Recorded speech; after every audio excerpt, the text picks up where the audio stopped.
La région Auvergne-Rhône-Alpes et le casino de Roya vous présentent Ici commence l'Auvergne, ici finit la France. Avec Guillaume sur Logos FM. Bonjour Nicolas. Bonjour Guillaume. Ce métier de torréfacteur auvergnat, torréfacteur, si on doit faire un petit quiz, c'est le monsieur qui fait le café? Exactement, c'est monsieur qui cuit le café à partir d'un café vert récolté et séché. Et du coup, nous, notre objectif, c'est de torréfier le café, lui donner tous ses arômes pour qu'il puisse s'exprimer correctement.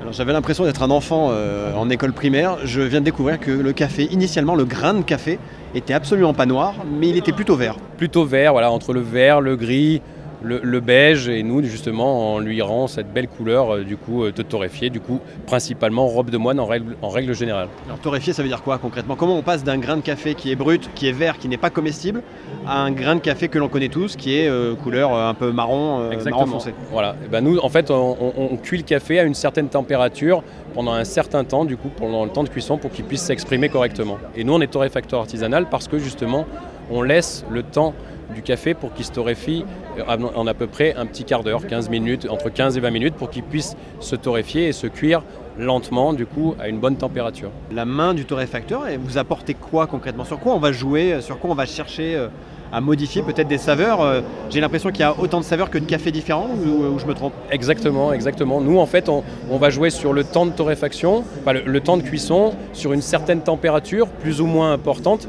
Et surtout, l'important, c'est vraiment la fin de cuisson, c'est-à-dire les 2-3 dernières minutes qu'il reste sur la cuisson pour justement apporter ce côté rond, ce côté chocolaté au café, ou plutôt justement arrêter la torréfaction au bon moment pour qu'on puisse lui rendre ses arômes, une puissance qu'on n'a pas envie de lui donner parce que c'est pas par rapport à ses origines. Nous, l'important, c'est de respecter ses arômes pour pouvoir les faire déguster après. Alors là, Nicolas, vous avez devancé ma prochaine question. Vous me dites les arômes de café. En fait, c'est un peu comme le vin finalement. Chaque grain de café, en fonction de sa provenance, etc., on va chercher des saveurs, des goûts, des arômes différents? Exactement, parce que ça peut dépendre de l'origine du café, de son sol aussi, de son climat et des origines. Nous, on affine notre torréfaction en fonction de ce que le café peut nous apporter. Des notes de chocolat, des notes d'agrumes, des notes de fruits exotiques, des choses comme ça. Ou à l'inverse, faire une torréfaction un petit peu plus poussée, ce qu'on appelle une torréfaction italienne, pour apporter un petit peu de puissance en rajoutant du robusta, des choses comme ça. En Auvergne, chez nous, qu'est-ce qui marche le mieux? C'est quoi le café qui a la cote? Alors nous, chez nous, on est Café Bonac à Arion, ou graindecafé.com sur internet. Nous, on a à peu près 70 sortes de café différents. Ah, quand même. Alors des sortes et aussi des blends, donc des assemblages de café qui peuvent nous permettre d'arriver à avoir des assemblages d'arômes, pour avoir des choses un peu plus équilibrées, un peu plus rondes, ou des choses un petit peu plus typées avec l'adjonction de robusta. Bon, si vous avez un conseil pour découvrir le café, le boire autrement, vers quoi vous me conseilleriez d'aller? De venir chez nous déjà, sur Rion ou sur Clermont. Mais après j'ai envie de dire, avec les machines qui existent à l'heure actuelle, broyeurs ou autres, ça nous permet vraiment de se rendre compte et de déguster vraiment l'origine type du café. Bon, question qui tue, Nicolas, pour finir, sucre ou pas sucre le café? Sans sucre. Ou avec sucre, si on a l'habitude de le boire avec sucre. À partir du moment où on le boit sans sucre, on est incapable de reboire un café avec un film de sucre. Si on met du sucre, ça vous fait pas mal au cœur? Non, chaque palais peut être différent, donc après... mais effectivement, c'est tout à fait comme le vin, donc c'est comme les fumeurs ou non-fumeurs.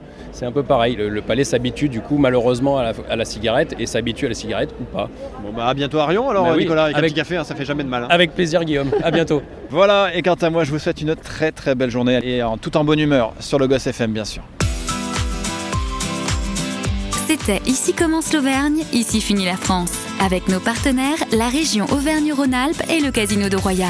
Le lieu de divertissement incontournable au cœur de notre territoire.